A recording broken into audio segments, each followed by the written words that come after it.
Hi everyone, today we will demonstrate the solder mask checks function.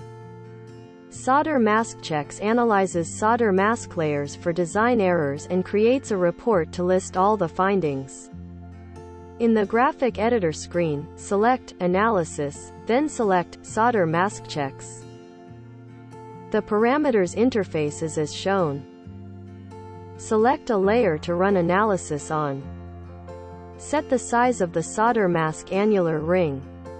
SM coverage is to set the feature spacing between the solder mask layer and the signal layer. SM to route is to set the clearance size for the route features. Set the minimum width of a sliver. Set a minimum spacing between features and solder mask features. Bridge min is to set a minimum spacing between two solder mask features. Set a minimum value for clearance overlap.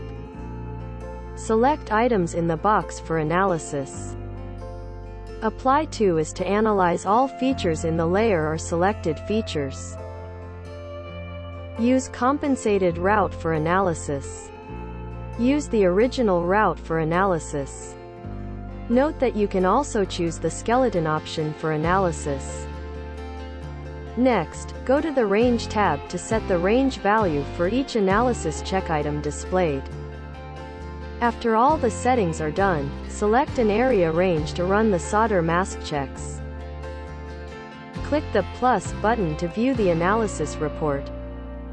In the result viewer form, the severity filter facilitates selecting issues displayed. Select Coverage, and click Next to inspect each location in the layout.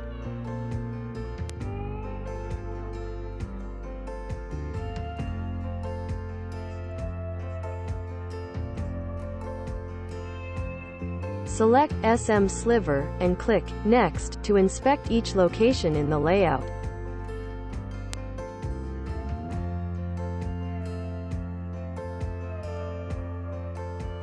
This is the end of this video.